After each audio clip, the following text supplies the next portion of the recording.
guys, Zach Henderson here, and we are about to get started with our Kettlebells and Cookies for a Cause workshop event. This is my first live event, perhaps my only live event of 2019, and we're doing it for a great cause.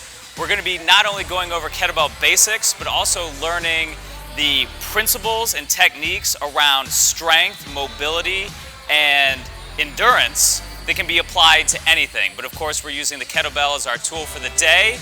We're going to be enjoying some Christie's cookies as a post-workout treat. And of course, this is part of a larger donation drive for Vanderbilt's Children's Hospital. We've got a packed house, amazing, numerous donations that we are so grateful and thankful for. We're going to get started here in a couple minutes. So again, thanks for your attention and appreciate your support.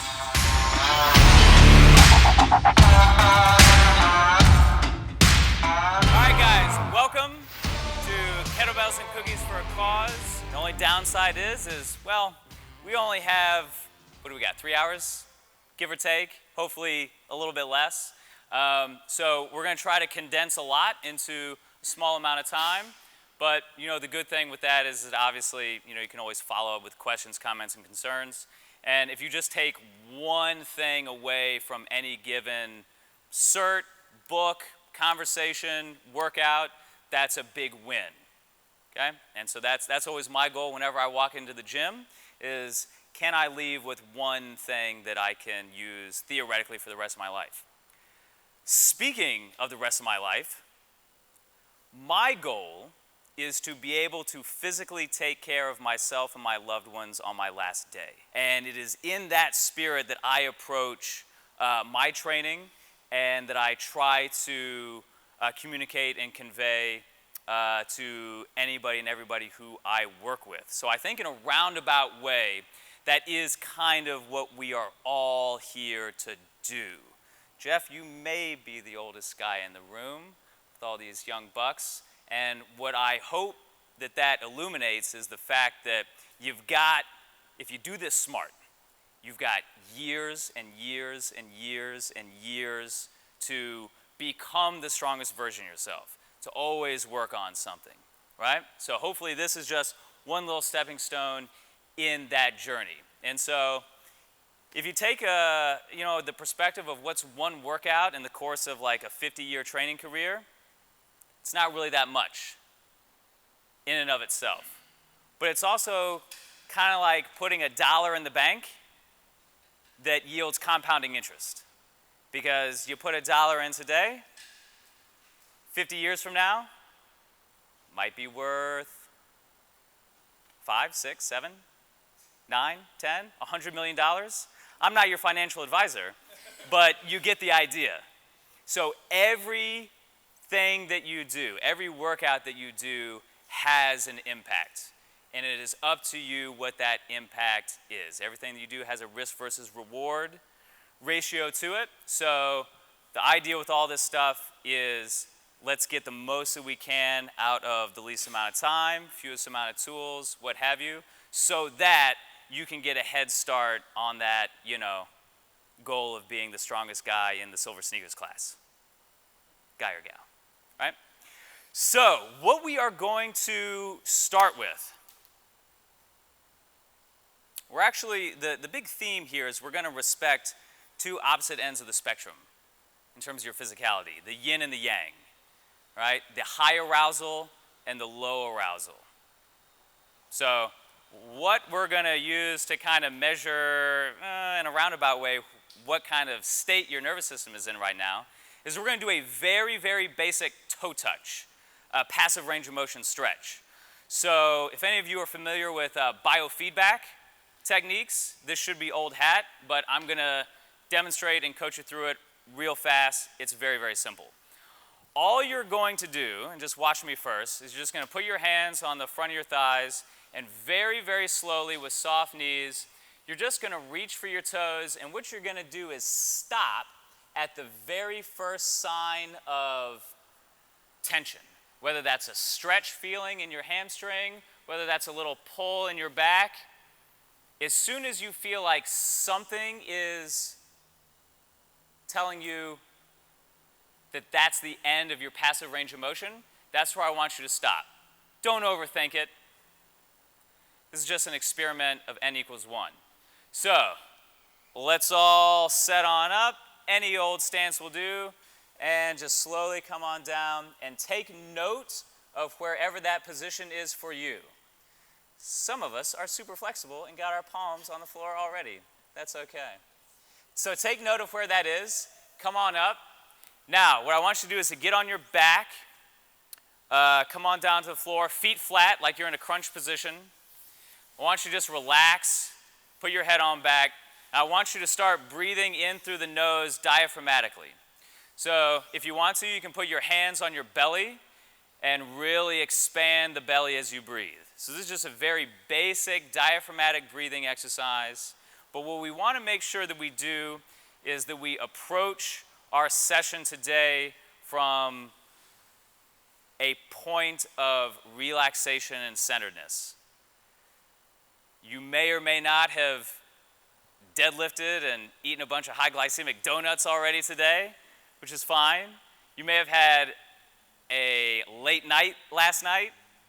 You may have had a big morning already. But the point is that we want to have a dedicated period of time where you are leaving the outside world on the outside and you're coming in with your full selves here in this session. So we're going to take just a couple more deep breaths here in through the nose. And I want you to just kind of meditate a little bit. If you had like a specific intention for this session, I want you to keep that in mind. Now, while keeping that nose breath, we're going to do some dead bugs. So if you're not familiar with a dead bug, it is knees tuck in, and we're just going to tap heel and opposite thumb to the ground as you keep your head down and relaxed.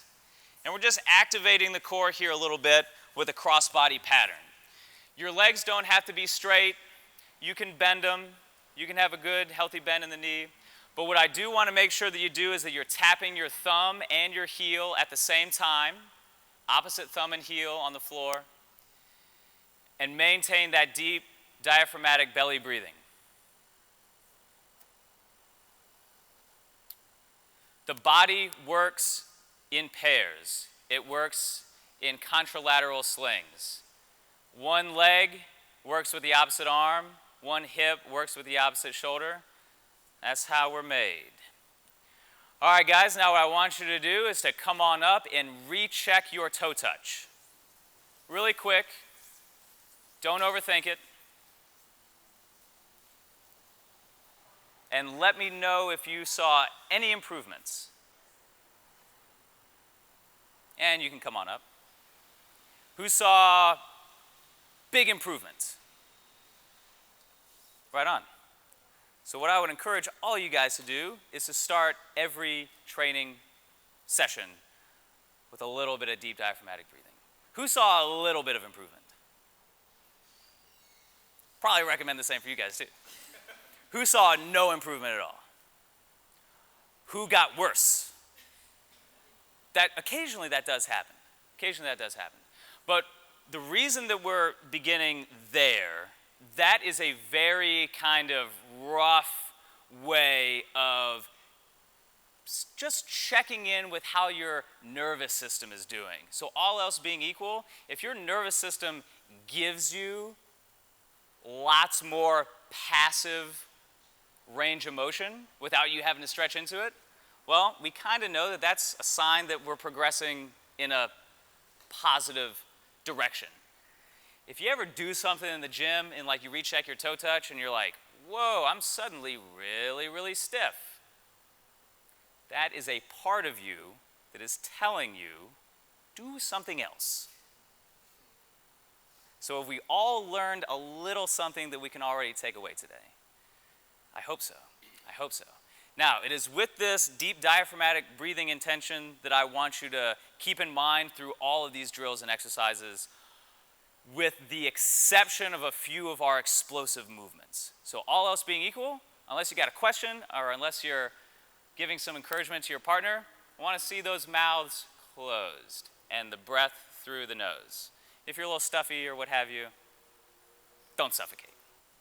What you say to yourself matters. If I would have told you to say a lot of self-deprecating things about yourself when you were lying on the floor, you would have all stood up and gotten stuck. When you're doing some of these things that we're going to be going over today, they might be a little bit new, they might be a little bit hard, they might be easy. I really want you to pay attention to what's going on in your noggin in terms of what you're thinking, what you're saying to yourself, maybe what you're saying about me.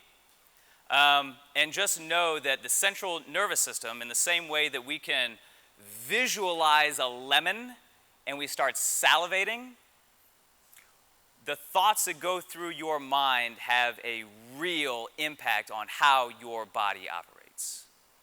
Most of that is beyond the scope of my expertise, but that's all I want to say about that. So, we might have to snag some more kettlebells from around the corner, but I want everybody to get something that you feel comfortable squatting a lot, doing halos with, if you're familiar with that exercise, something a little bit on the light side. We might need to pair up, but let's just break the ice and grab a kettlebell.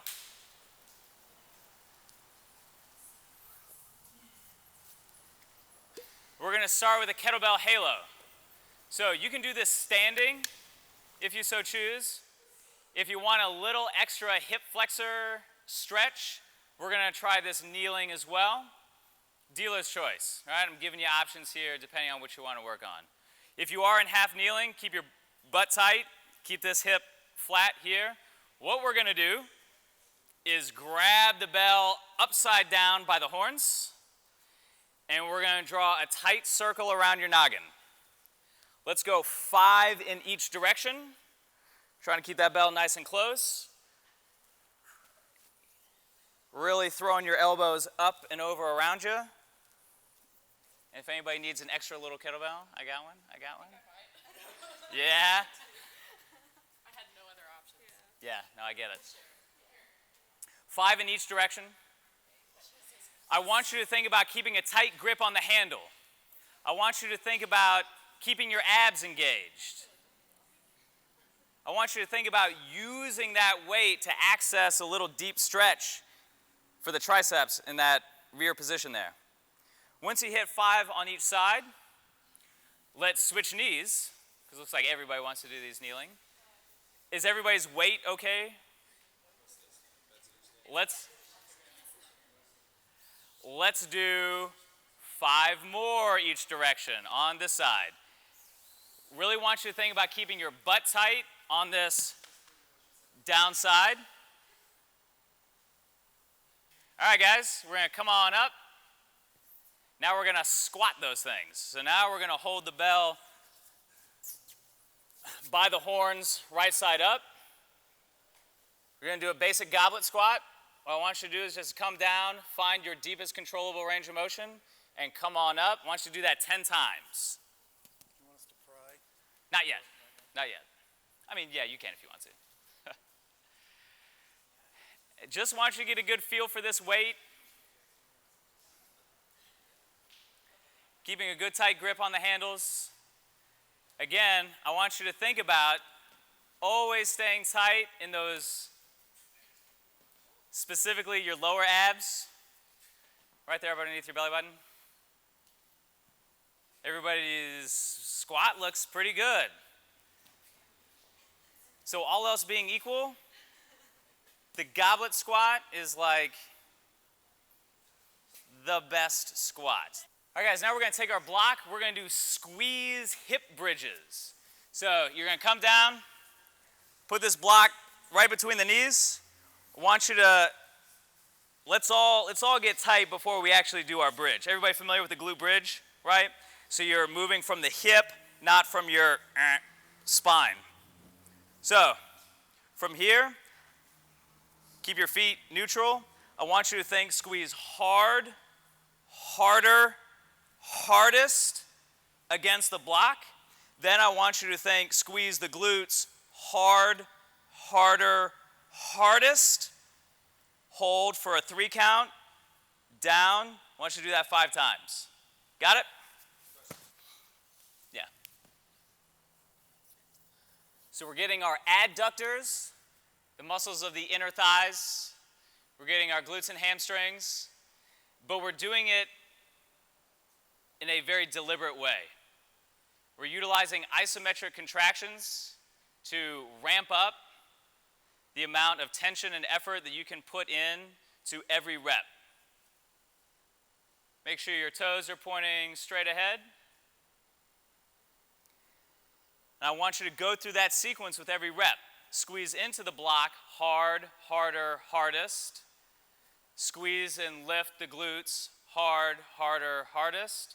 To the point where you're at the top, your knees are like a bear trap. Not that anybody knows what it's like to be caught in a bear trap. Once you've done 5 repetitions, we're going to do that sequence all over again. So we're going to come back up to our halos. For this, let's just do these standing. Let's just do one more, 5 in each direction. You can do them all 5, or you can alternate each time. Either way is fine. Take a nice tight grip on the horns. When you're holding by the base of the handle, we call that holding by the horns. Keeping it close. Doc, you can flip that upside down if you want to, or like that's fine. Halos are looking good. Now this time we're going to add a little extra to our squat. So let me grab something that's not so heavy. Thank you. We're going to add a prying motion to the bottom of your squat. So when you come down, this time I want you to block the elbows against the inner knee here. As you keep one side stable, I want you to press out so you can kind of come off on the blade edge of your foot there for 2 or 3 seconds. Restabilize, opposite, 2 or 3 seconds, back in. So this is like a dynamic flexibility drill. So the sequence is 1, 2, 3. 1, 2, 3. Stand. Repeat. So give your arm a little bit of resistance. Like even as you're getting stretched out, I still want you to push into the arm a little bit. You're kind of doing a little tug of war against yourself, right? 5 total repetitions. Let's knock them out. You got it. A little 1, 2, 3 count, stretching out on each side.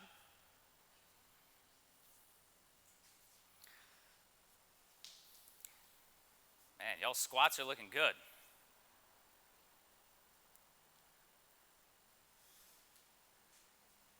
All right, guys, everybody cool with your squat? All right, let's do those hip bridges one more time. Hard, harder, hardest, in. Hard, harder, hardest, up. 5 total times.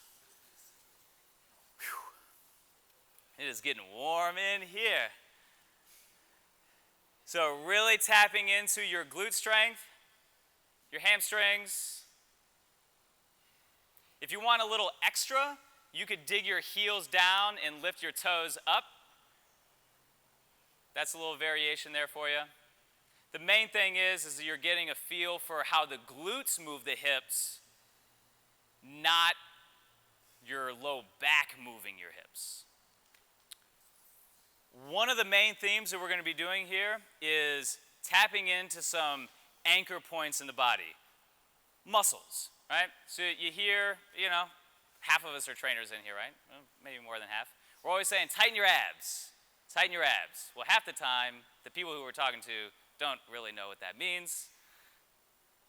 Sometimes we're guilty of being a little lackadaisical with our engagement in our own training as well. So the remedy to that is to just give yourself some real obvious drills and cues to maximize your engagement in some of these key muscle groups. We've already done the glutes, right? Ideally, by doing those isometric type contractions, you've really gotten into the glutes a lot. Now we're going to get into the abs. So what we're going to start with is the back pressure crunch. So the whole idea here with this back pressure crunch is you're going to take a towel. you're going to wrap it up, you're going to put it across the small of your low back, right? The natural lumbar arch. You're just going to come down into your basic crunch position. You are going to, thinking about engaging right below the belly button, smashing into that towel, and your partner is going to try to take it from you. So you're going to roll up your towel.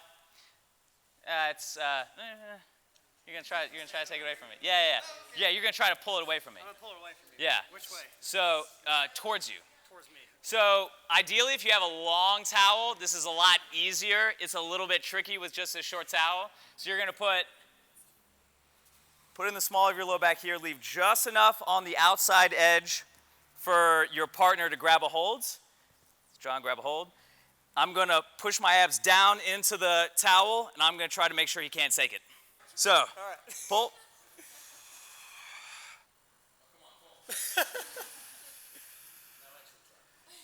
No, actually try. Yeah, okay. So, feel it out with your partner, all right? Hold for about 10 seconds. So, like literally, if you're pulling, count 10, 9, 8, 7, and maybe just pull a little bit harder as you get to 4, 3, 2, 1. And partner B, who's on the ground, you're using your abs to drive that intention down into the towel to pinch it against the ground. You should feel it in your low abs, but you tell me. So let's get on down. Let's go 2 rounds per partner. Good. 10, 9, 8, 7. Keep your feet on the floor. Man, that's pretty good. 3, 2, 1. Feel what I'm saying? Yeah, it's good. I like it. Yeah. Do it again. Good. What? There, pardon me. 2 rounds each partner. As the finisher, Yeah. tremendous. All right, is everybody feeling what I'm saying? Is everybody getting into those low abs? Take your time, make sure you got 2 rounds per person, 10 count hold. Try not to crane your neck. Try to keep your neck somewhat neutral.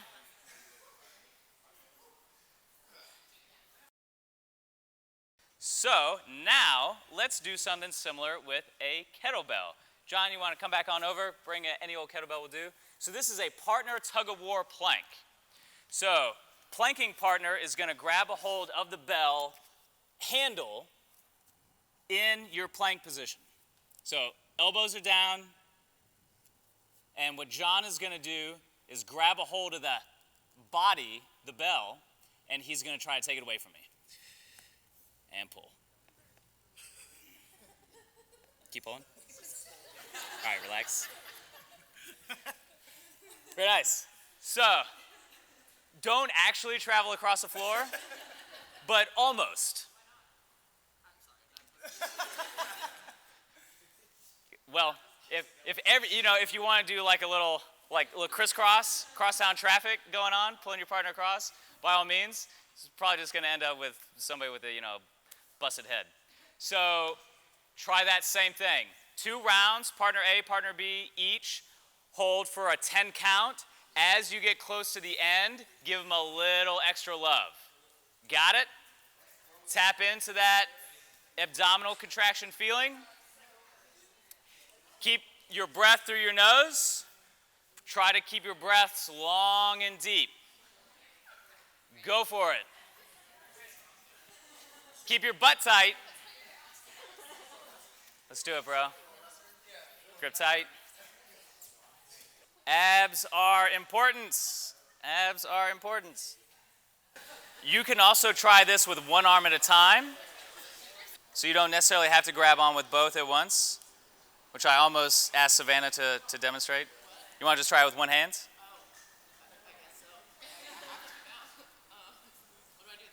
Just keep it right there. So again, you can use this. Stacked and loaded. Away you go.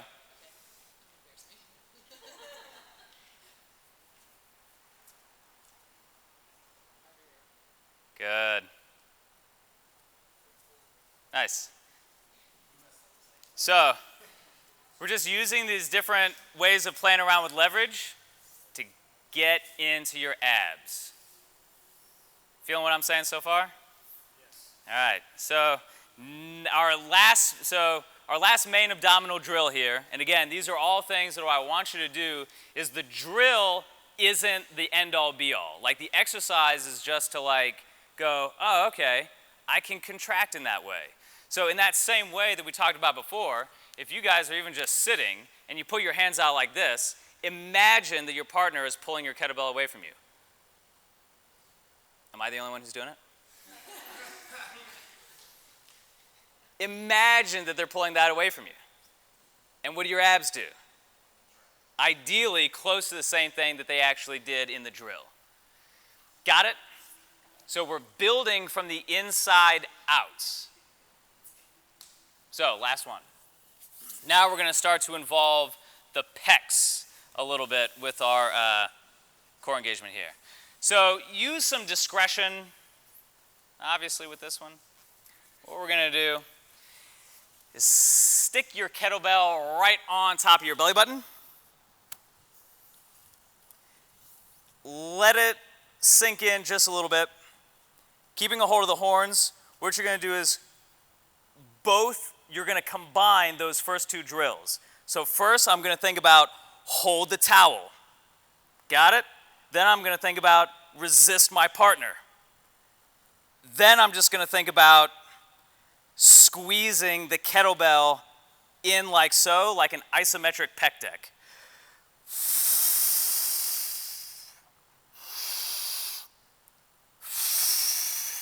And that's your breathing cadence. In long through the nose, out through the mouth,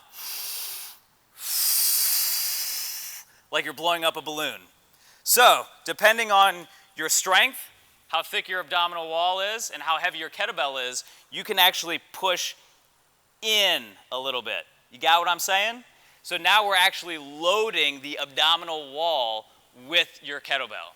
So let's all come on down, set on up. I'm going to count you through this one.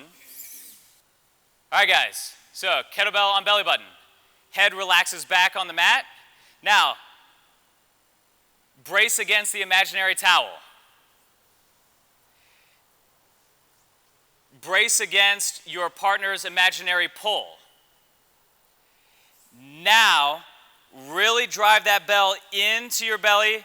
I want you to squeeze the handle like an isometric pec deck, and I want you to breathe in long through the nose, out through the mouth for 10, 9, keep going at your own pace, 7, 6, 5, 4, 3, 2, and 1. Try to keep the tongue on the roof of your mouth. And if you are going to lift the head, just keep your eyes on the ceiling. Okay, don't crank down too much. All right, so get in your position. Brace against the imaginary towel. Pull against your partner's imaginary pull from that plank position. Now I want you to give a gentle push into the lower abdominal wall. Push your abs out against that kettlebell and breathe for 10, 9. Ramp up the abdominal tension as we go. 6, 5, 4, 3, 2, and 1. Nice work, guys. So ideally what we just did there is we went through a sequence that taught you some cues to be able to control maximal abdominal tension. Cool? And these are some of the internal cues that we're going to keep in mind as we go through our kettlebell lifts. Let's get into our Goblet Squat. For you coaches out there, it's probably the easiest way to begin loading the squat pattern for your average client. There's no wrist mobility issues, there's no shoulder mobility issues. You can be wide, you can be narrow, you just drop right down. If this sucks, you can just drop the kettlebell on the floor and stand up. Cool? So, but what I am going to show you guys today in addition to that is we're going to, just 2 quick cues. We're going to do an internal squeeze.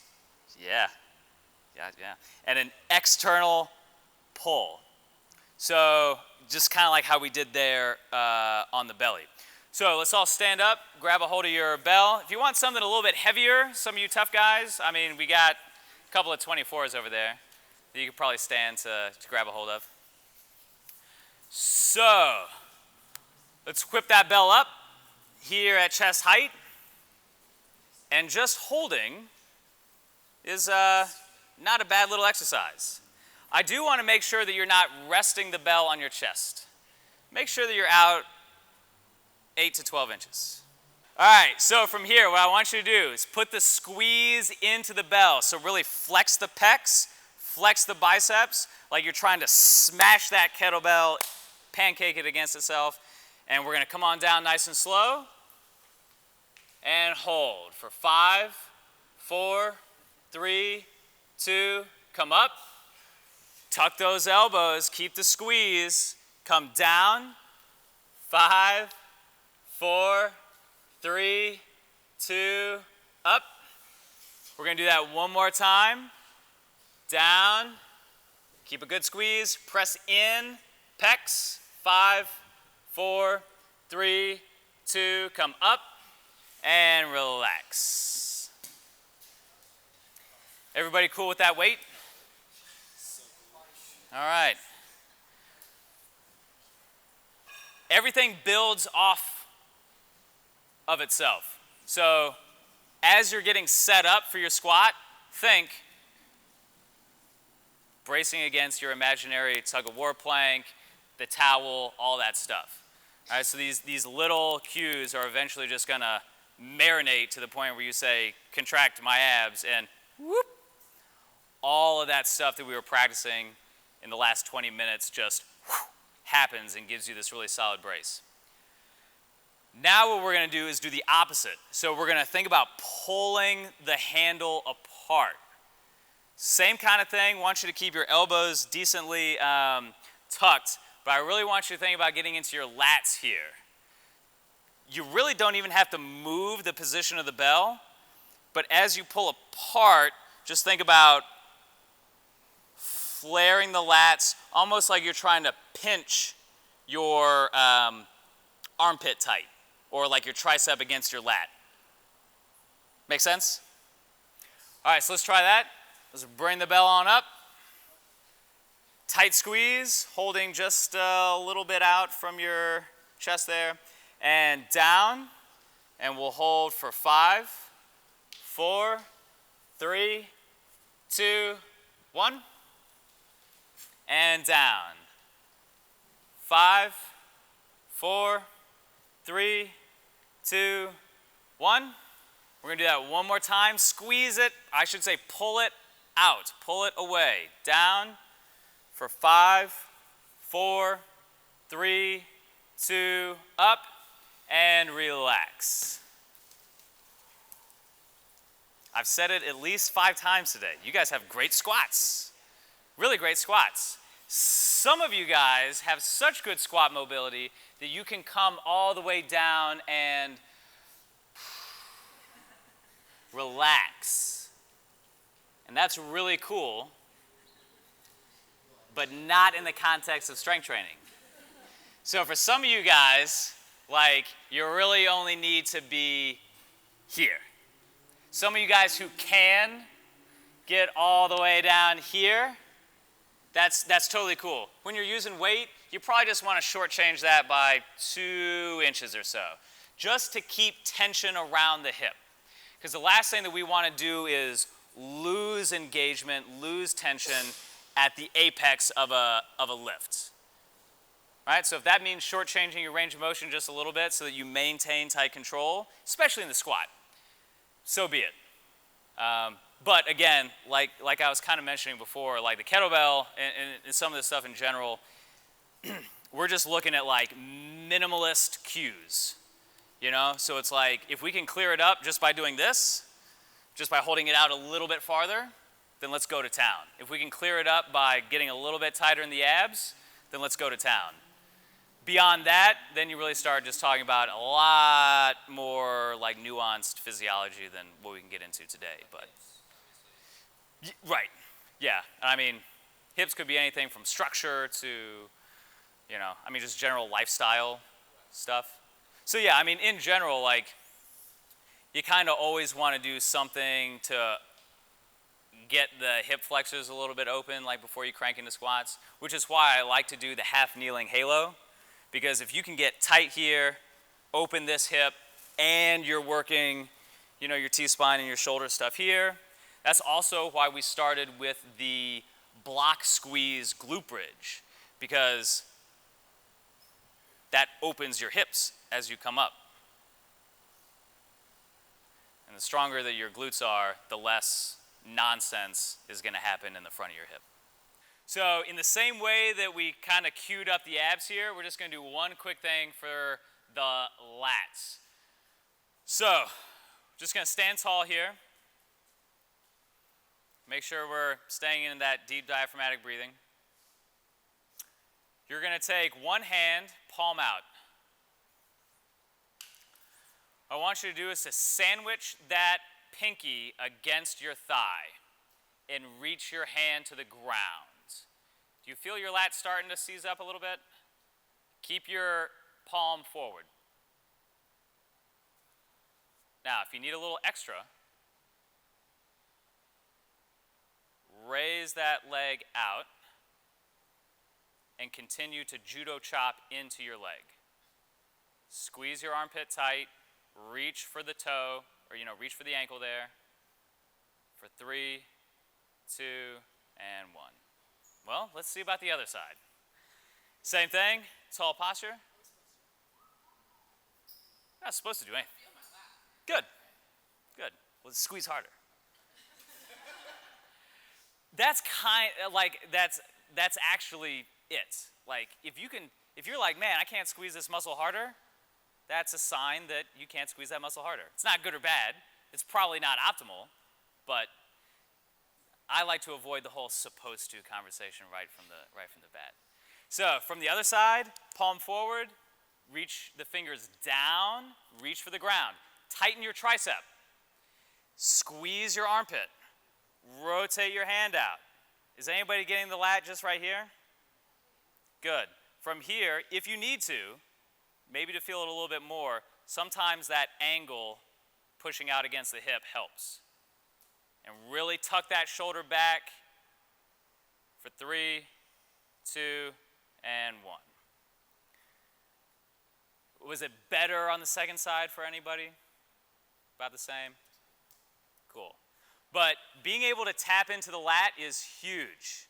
Absolutely huge. So ideally we should be able to contract like from, the lat's big. So ideally we should be able to feel that contraction from like the real meat of the muscle up here all the way down to kind of like where it attaches into the like low back. That could be a multi-month practice for some people. It kind of was for me. So now the reason that we get into the lat before what we're about to do right now, which is the deadlift, is because we want the lats to be just as engaged with the deadlift as our glutes and hamstrings. All right, so really your whole posterior chain is, Achilles, calf, hamstring complex, glutes, low back, lats, all the way up into like, the upper traps. Now, for most people, the lats are a big dead zone when it comes to muscular engagement. When the lats are a dead zone, that's where we start to get a lot of just weird spinal mechanics. So a lot of times we can just clear up a lot of stuff in the deadlift and the swing just by making sure that, obviously we start from the abs, but if we can get the abs and the lats playing together hard, that's going to clear up a lot of stuff. For those of you who want pull-ups, all it is getting stronger in your lats and stronger in your abs. That's it. So, for the kettlebell deadlift, pretty simple. We're going to stand directly over your bell, ankles in line with the weight. My guess is if your deadlift is half as good as your squat, nobody is going to really have any problems here. But just to go over all the finer points, you're going to break at the hips back first, slight bend at the knees until your hands meet the handle. All 10 fingers fit into that handle. No pinkies out, no bougie deadlifts here. So tight, keep your neck neutral, just squeeze your rear end and stand. And do think about tightening up the lats, tightening up the quads and the abs. Set it right back down where you found it. Tap the floor and stand. Let's go ahead and knock out 10.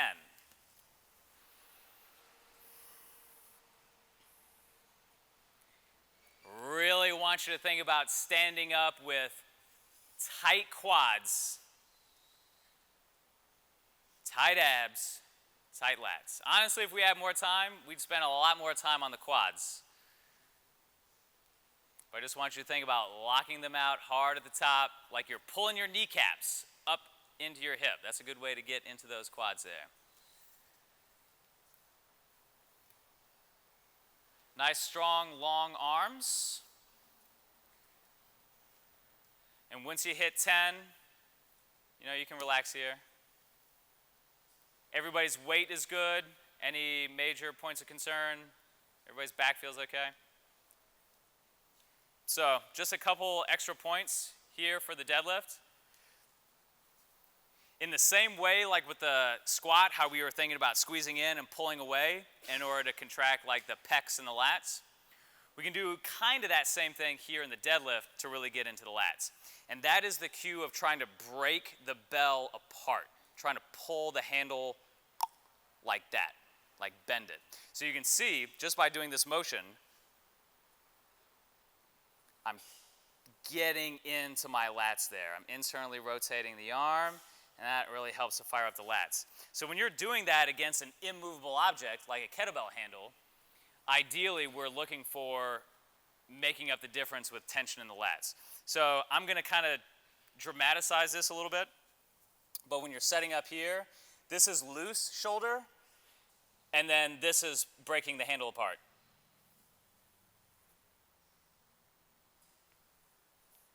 Make sense? This is loose. This is just a loose deadlift. But if you want to be strong, pull your shoulder blades back into your back pocket, break the handle,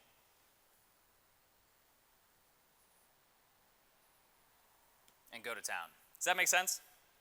So try 5 reps like that. Break the handle, feel the engagement in the lats, stand up tall and strong. Try to keep the weight on the midfoot. Not too much on the heel, not too much on the toe, kind of on the midfoot. You got your handle and your weight is centered right up under. You can play with asymmetric stances. A little bit more neutral, a little bit more turned out. Experiment and see. Nobody ever tells them that it's okay to experiment with placement and angle of turnout. Then they'll never train that way. And sometimes that's the thing that's actually like the root of a lot of injury and movement issues and stuff like that. So again, I like the kettlebell because it allows you a lot of wiggle room in a very low pressure ergonomic way. Again, same thing with the squat. Good luck getting your average Joe to play around with the squat stance in a back squat. It's it's usually pretty dicey. But you got a goblet squat. You want to be a little bit more narrow? Go to town. You want to be a little bit more wide? Go to town. You want to stick one side out? Go to town. And then just in the course of like 5 minutes, you can experiment with like a dozen different stances. And if you're really tuning in to how a person moves and how they're feeling and what the feedback is, you can probably find their optimal squat and or deadlift stance in no time flat. The biggest thing with the deadlift and swing is people say, I feel it in my back. Feel it in my back. So a good way that we can kind of test to see if they're loading their hips versus their back is just by floating the weights right off the grounds rather than just pulling it straight on up in one motion. So what I mean by that is you come on down, you get into your good short stop position. This is another good way to coach it. You know, short stop. You're right there. Hip is the same.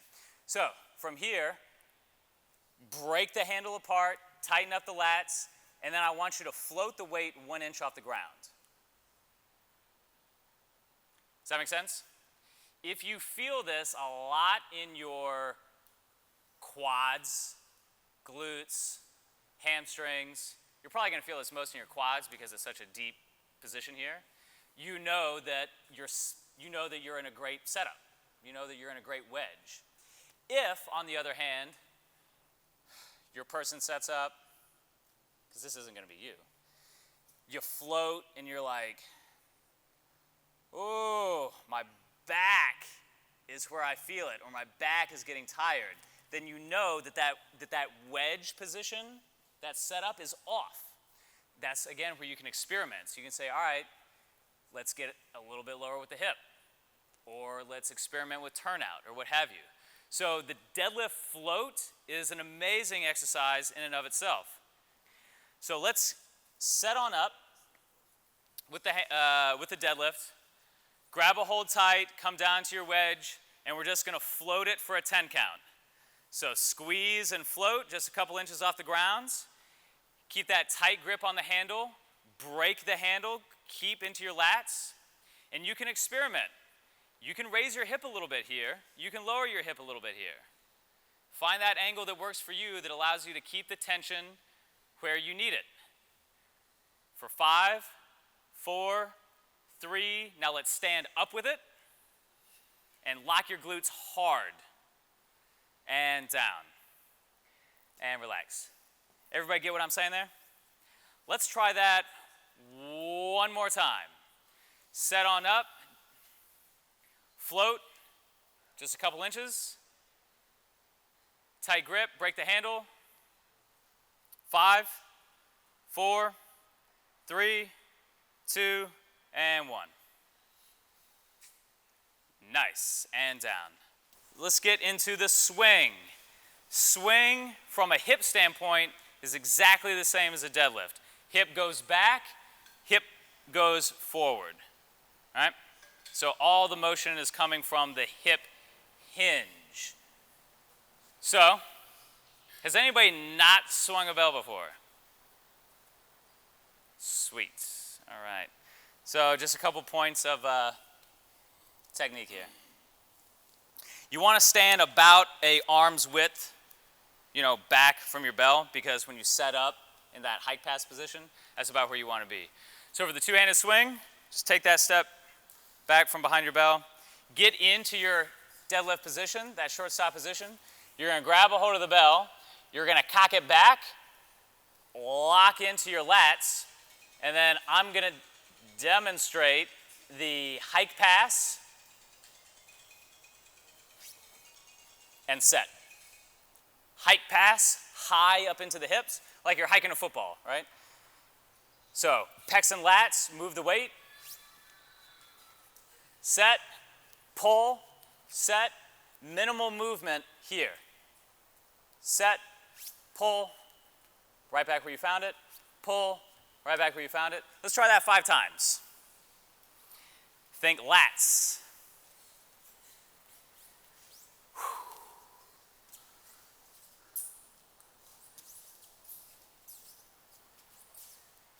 So if you're comfortable with that hike, you're probably going to be comfortable with your swing. Cool. So again, in the context of like coaching, that's an easy one to overlook, that hike pass, but it's where we go from a slow grinding movement to a ballistic fast movement. And if somebody can't control themselves just doing the hike pass, stuff's going to get real bad when you actually swing forward. Speaking of swinging forward, from that hike, we're just going to stand up, let the bell float. My guess is this going to float up somewhere between belly button height and chest height? Anywhere in there is fine. Don't want you to artificially try to raise it any higher than what it needs to go. And then as the bell comes back down, biggest cue here, wait for it, wait for it, wait for it, wait for it, wait for it, get out of the way. A lot of people will do, they'll bend the hips too early. So this is what we're looking for.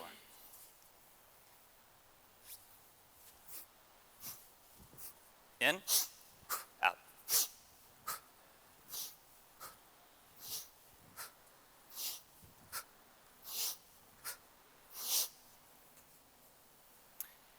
Let's see it. Let's see a set of 10.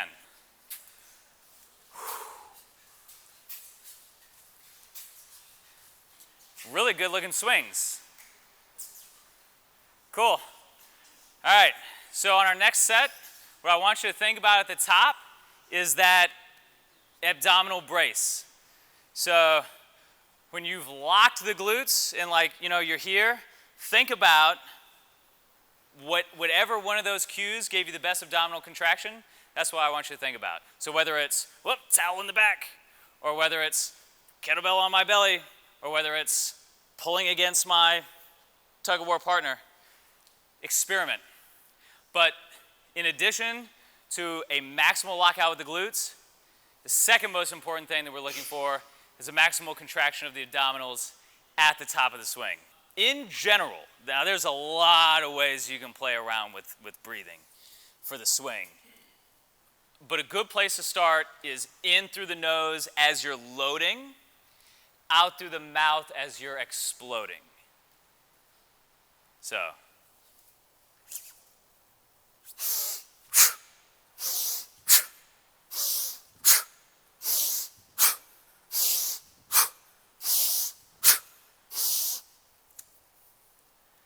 Because as you inhale, you're bracing the abdominals, which is really what you want when you're in this position.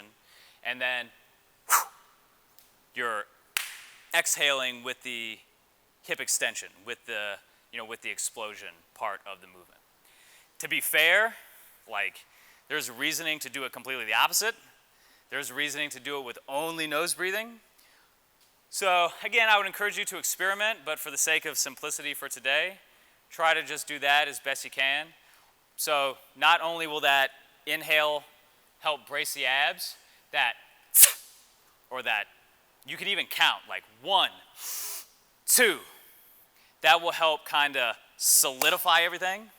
It's the same idea as when a martial arts practitioner verbalizes a punch. Because vocalizing helps to brace everything at once, and obviously helps to maximize that glute engagement as well. A lot of stuff to experiment with there, but just don't forget to breathe. That's the most important thing. A lot of people just forget to breathe. Everything that we've done through here is a progression. Everything is building off of itself. That's why we didn't start with swings. So what was the very first thing we started with? Nope. Breathing. If you have the confidence, this is a little bit of a coaching thing, to stand in front of somebody who's I don't know, whatever your training situation is, to say, lie on your back, I'm going to put a timer on for 2 minutes. What I want you to do is to breathe deep through your nose, think happy thoughts, and I'll be right back. If you can do that, it's not easy to do, trust me, because you think it's your job to slam somebody against the wall. Sometimes it is, but ultimately your goal is to do what's best for somebody, and sometimes the last thing that somebody needs to do is swing a kettlebell. I will be the first to admit that. Sometimes it's the last thing that somebody needs. But again, it's that's why I do workshops in this manner. We start in the weird stuff on the floor that doesn't really have anything to do with the kettlebell, because that's honestly where you need to start, both in the macro perspective and in the micro, session to session perspective.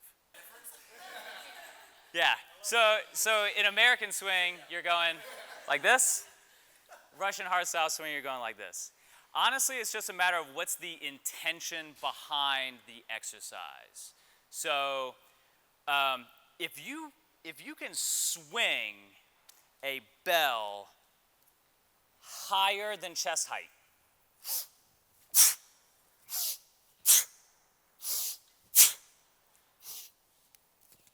I can do that with decent mechanics, but even as I'm doing that, I'm having a little bit of issue like keeping things where they need to be. You know what I mean? So instead of like standing up, I'm kind of like leaning. Which again, it gets into a whole like big gray area, but my intention for a swing is hip extension and good posture. If I want to train hip extension, good posture, and overhead strength, I'll do a snatch or a Turkish Get-Up, which is what we're about to get into real fast. That's really it. And honestly, kind of going back into like the same ideas like a T-Rex swing, if I'm working with a bell, first of all, just swing a heavier bell so it doesn't go up so high. If you are swinging a lighter to moderate weight, what you can also do is do an active eccentric, where you can actively pull the weight back down. So,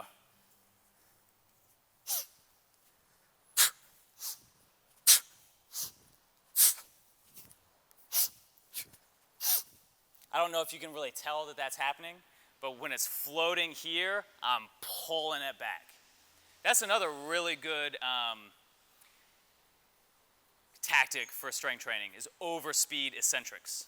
So you're adding your own force to gravity. You can also do that with a partner throw. If we had more time, like we would probably do that, or even banding up your squats. Let's do 2 more sets of 10. Keep it two-handed if you want, but let's see your one hand if that's the case. So I'm going to be looking at yours. I'm doing what you want me to swing it. Why don't you do however you've been doing it?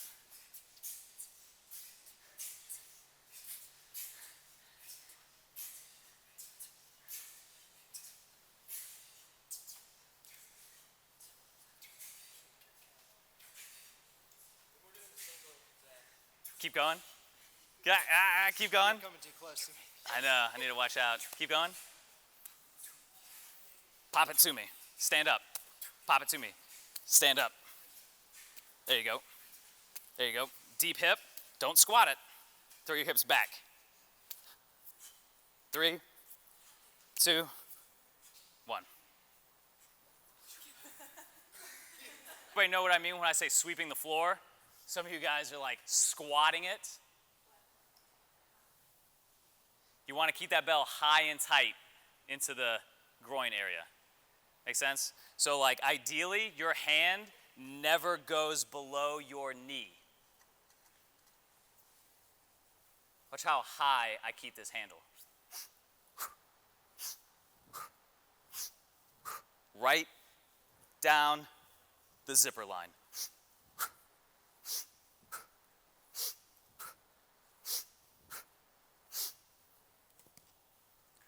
When you start getting tired or, what have you, bell starts pulling your way down low, you get into this squat kind of thing. It's not the worst thing in the world, but again, you're adding a squat on top of a hinge. And then you're just bastardizing both instead of actually training one. The steps of the get up from the bottom up to the middle, and then from the top down to the middle. Let's all come down to the floor. We're going to set up our get up with 1 foot bent, that same side arm up into a straight fist. Your opposite arm and leg are off at 45 degrees. And here are the steps. You can watch me if you so choose. Step number 1 is a diagonal roll up to the forearm. Step number 2 is an extension of the bottom arm.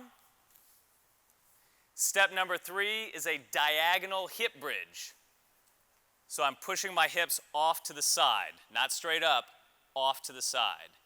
To come down, you're going to take a seat, stay posted on that bottom hand, then bend back down into that forearm, and then wave your back down back into your lying position.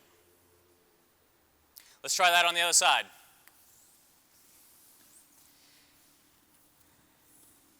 Opposite arm and leg out at 45 degrees. You're going to start with a diagonal roll up to the forearm. Post up onto that bottom hand.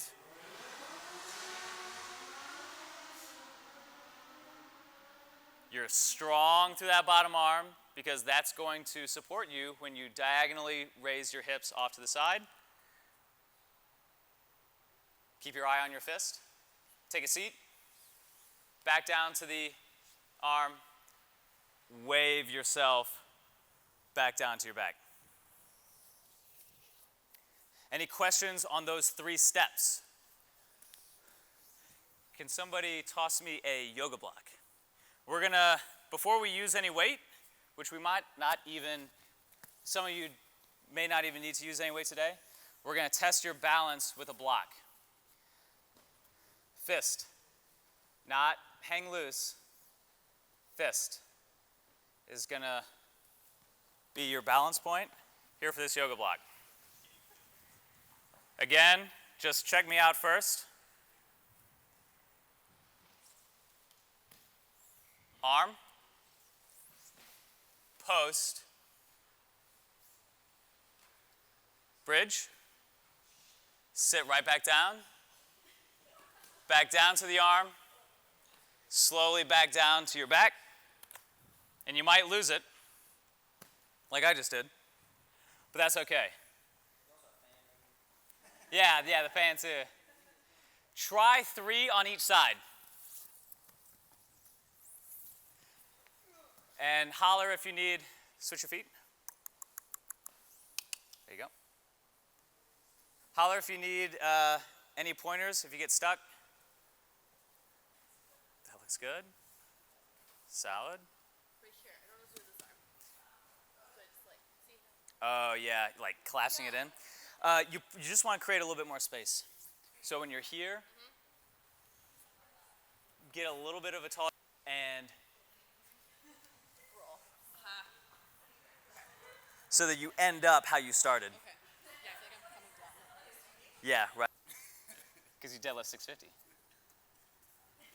Any questions on that, guys? Oh, ho, ho, ho. Nice. All right, guys. Now we're gonna learn the steps from the top down. Again, we gotta go through this a little bit fast. Can I borrow your block? All we're gonna do is from standing, reverse lunge with your opposite leg. You tap, tap. That's the leg that goes back.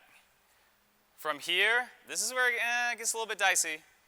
Make sure you have enough space. Come in a little bit. What I want you guys to do is to open this front hip off to the side. Whoop. So now your hips are open. Then taking your free hand in line with that thigh, you're going to come down into your 3-point stance. Hand, knee, foot are your 3 points. To get back up, you're going to hinge just a little bit at the hip and pop yourself up.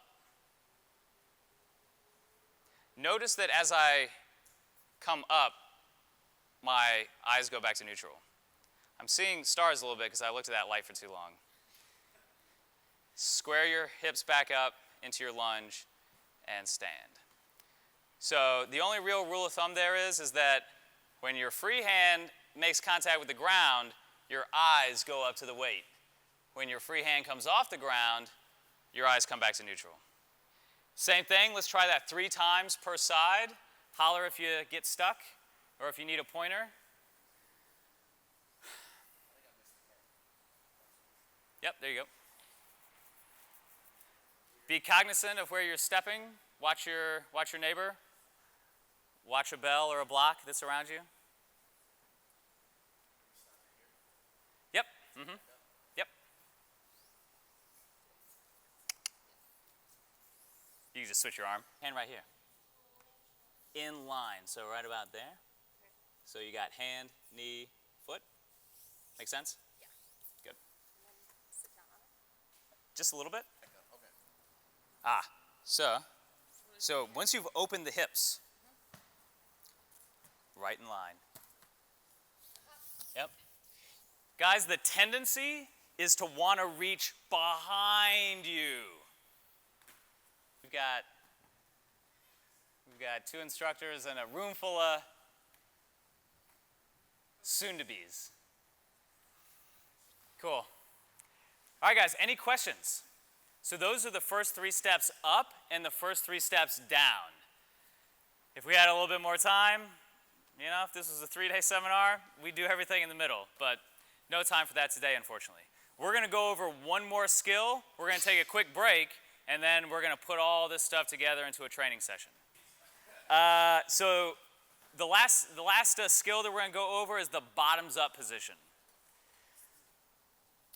So why work out with a kettlebell in the first place? So apart from being Instagram worthy, the kettlebell shape offers just a couple of distinct advantages. It's not the end-all be-all. Again, like kettlebell specific stuff is a slice of the pie. It's not the whole thing. It can be, but it doesn't necessarily need to be. But one of the advantages that the kettlebell has over any other training implement is the implications of the bottoms-up position. And it's basically where you're holding the bell, the center of the bell, above your actual grip. So it looks like this. Right? So this does a lot of stuff. It's working on your stability, your balance, obviously, grip strength, all this good stuff. But what's the most important thing is, again, in the interest of low-tech but high-impact training, as a coach, you can try to work on somebody's shoulder and rotator cuff mechanics for days with maybe varying amounts of success. What a bottoms-up hold will do is almost automatically centrate somebody's shoulder and just get everything active. Because if your shoulder is not in a good position and everything isn't active, this physically can't happen. Like the bell's just going to fall over. So this is an example of a self-limiting exercise. Basically means it's impossible to do it wrong. If something gets out of line, shoulder position or activation through the shoulder or grip or even core, it's just going to fall over. So it's just an easy way to test what's going on inside with an external cue. That's really what this is all about, is what's going on internally, right? So there's a lot of stuff that you can do from this bottoms-up position, but the most important part is to get it up safely and just to get comfortable with this, what we call clean position or rack position. So, real fast, I'm going to show you how I like to set up for it. You're going to approach it pistol style, so with the handle, perpendicular to your body. You're going to grab a hold in the center. You're going to lean on it. So you're actually putting some force, some weight into the bell. All right? So again, just be cognizant that you don't lose it. Force is going straight down, so you're leaning into it a little bit, keeping that good solid grip. If you can grip here while leaning into it and nothing hurts, you're in a good spot. If you're like, wow, that's jamming my wrist, straighten it a little bit. From here, we're going to cock it back, give it a little backswing, pop it up, keep your free hand free to protect that $1 million mouthpiece, and just hold. Use something light. You might need to share. Where's your thumb? Can you show me? Cool. Yep. Thumb is around that tip joint of the index finger.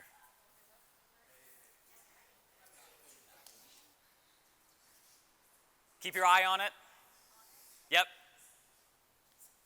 Now, if anybody is like, wow, that feels really secure and really stable, the first step, let's see if I can do it with 24. The first step is to squat it.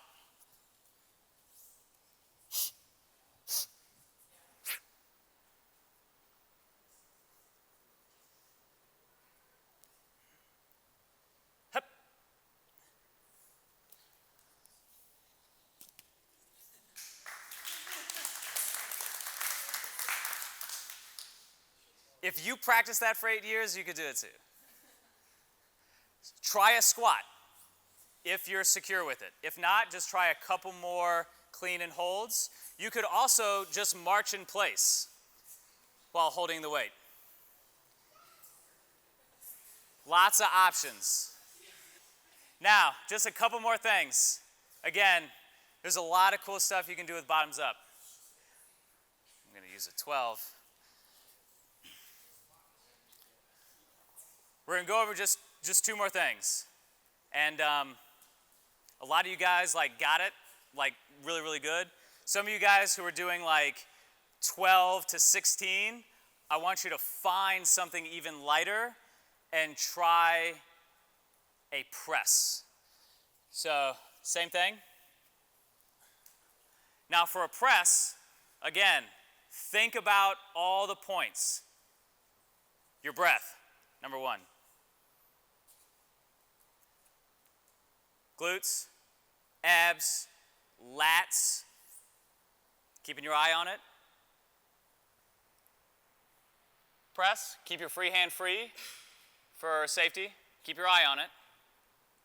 Now, for some of you super strong guys, doing this with a 12 or an 8, it's probably going to be no problem.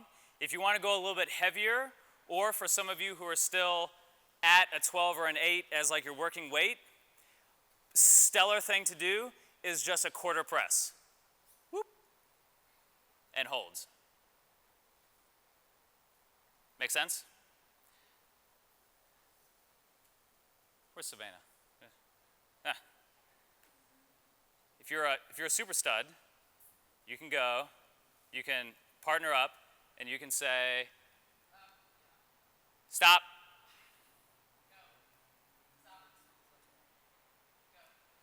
Right? So that's another idea there for you. We might save that for the actual workout. But, so the squat is owning the first step. Breaking this lat and tricep connection is the second step. So if you want to try just a quarter press and march it, or you can try a full press, please be aware of your surroundings. We'll give you another minute to practice, then we're going to break. Sounds good? Grab a bell from wherever you need it.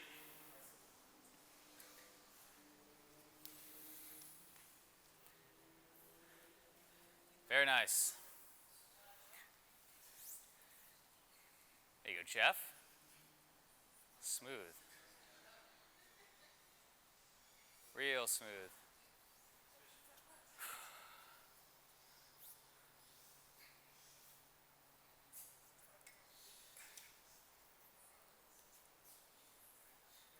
Looking good, guys.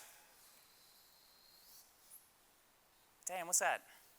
All right, guys, very good work. Let's check out Vanessa's press here. Yeah. Solid. So you see, guys, it brings everything together. Grip strength, quads, glutes, abs, breathing, all that good stuff. 2 most important things you got to consider with the rack or the press position.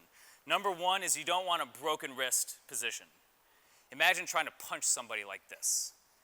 You know who's going to get hurt? You are. So it's a cue from martial arts. We go no wrist. So there is no, it's just a straight line. There is no wrist. Elbow straight up to knuckle. Now, you can even gooseneck a little bit. That takes a little bit of extra kind of practice, but you can gooseneck just a little bit. Make sense? The reason that you can gooseneck is because the weight's over here. If the weight was over here, it would fall out of your hand. So the first things first is to make sure that your wrist is straight. That is bad news. It's very subtle. Second thing is you want to load the actual weight beneath the pinky, not beneath the thumb, for 2 reasons. 1, the thumb has some slack in it, right? The base of the thumb. The base of the pinky has no slack. It's just bone. Second reason is your radius on your thumb side rotates. Your ulna does not. Your ulna on your pinky side is a more stable bone to load. So if I was to open my hand, you can kind of see there that the main pressure point is on this lower quadrant right there up underneath my pinky. I'm not loading the thumb side, I'm loading the pinky side. And that comes with a slight diagonal. So that way when I press, I'm thinking about pressing through my ulna bone. It's, it's kind of weird. If you think about if you're loading through your thumb and think about pressing from your thumb, like stuff rotates, you get like super off balance. But when you bottoms up, you're kind of automatically taking all that off the table, because if you weren't doing it just right, it would fall over. That's why we do bottoms up before this stuff. But again, those are the two most important things. Straight wrist, load the ulna side, and then honestly, like from there, it's gonna depend on the size and the style of the bell, but what you might wanna do is actually take your other arm and just move it around. Because sometimes bell might be a little bit over this side, sometimes a little bit more like on the muscle of the forearm, sometimes a little bit over here. You can just play around with it a little bit. Honestly, the way I hold an 8 kilo and the way I hold a 28 kilo is kind of different, just because of the sheer mass of the bell. Just keep practicing.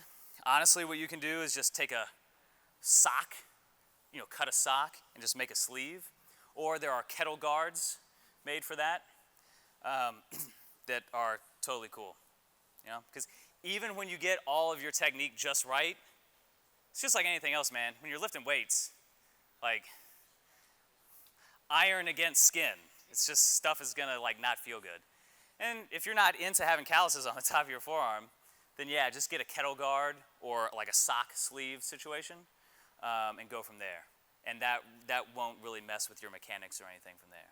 Does everybody understand those points? Neutral or gooseneck, load the pinky side. Let's take 5 minutes, hydrate.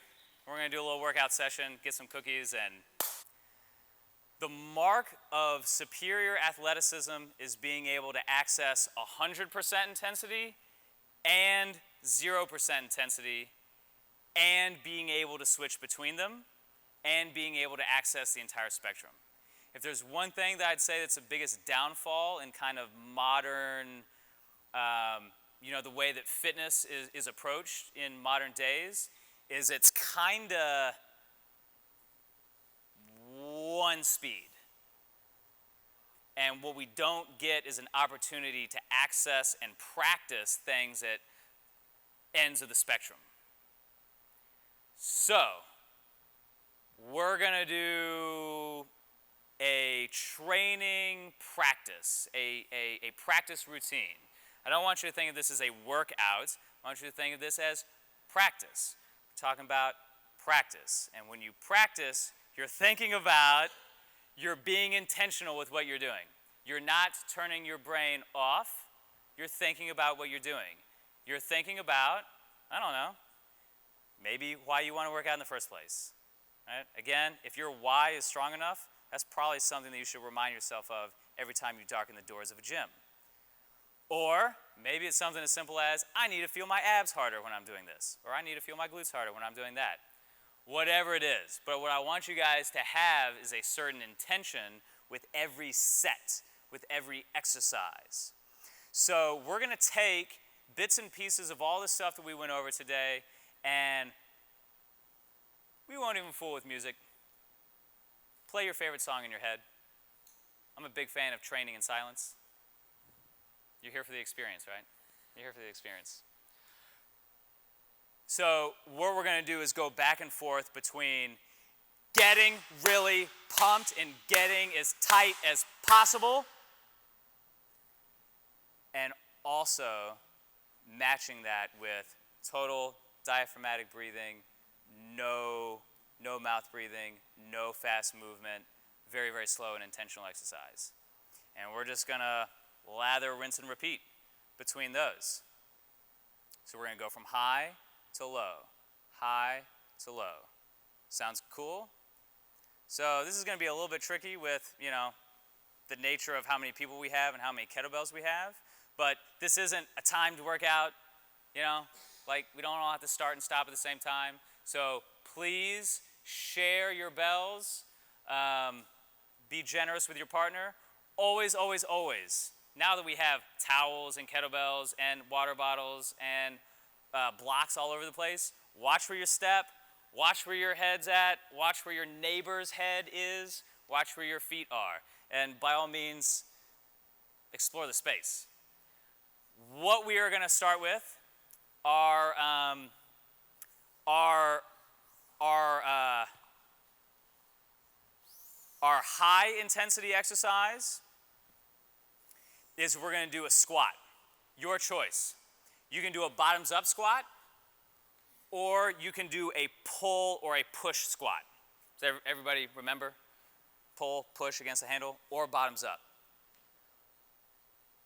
You're gonna go on my count. So I'm gonna give you like a 5, 4, 3, 2, 1 down. We're gonna go up fast. When you come up, I want you to verbalize your exhalation. Up. You can say up, you can grunt, you can do whatever, but I want to hear something come out of your mouth. It can be an expletive directed at me or your neighbor or your boss. You could count 1, 2, 3 as we go. I don't care. So grab whatever weight you want, whether that's bottoms up or whether that's push-pull. Yep. All right, let's whip up your bells. 5 reps. 3, 2, down. 5, 4, 3, 2, up. That's 1. Down. 5, 4, 3, 2, up. Go down. 4, 3, 2, up. Down. 4, 3, 2, up. And down and relax. High intensity move, right? For our low intensity here, what we're going to do is we're going to do a get-up. So here's what we're going to do, guys. I'm going to put, before you grab your bell, listen to what's up. We're going to do 2 minutes on one side.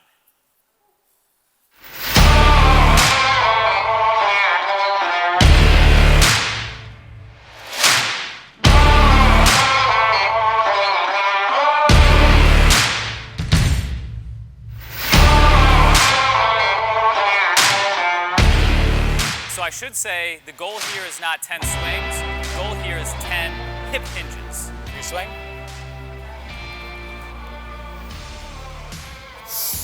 One, 2, 3, 4, 5, 6, 7, 8, 9, 10.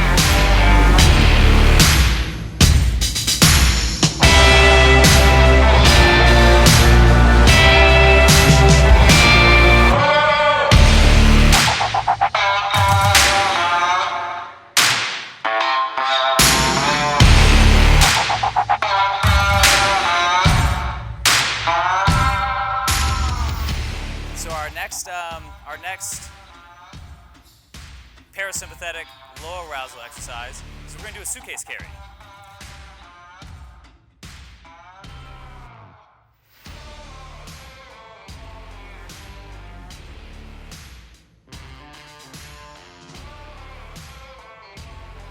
So if you want to try that one hands as opposed to 2, you can try that as well. Partners, start easy. I'm going to give you a 10 count. As we ramp up to 10 is when you're pulling the hardest. As opposed to 2, you can try that as well. Partners, start easy. I'm going to give you a 10 count. As we ramp up to 10 is when you're pulling the hardest. All right, set on up. 3, 2, and pull. 10, 9, 8, 7, 6, 5, 4, a little bit harder. 3, 2, and 1.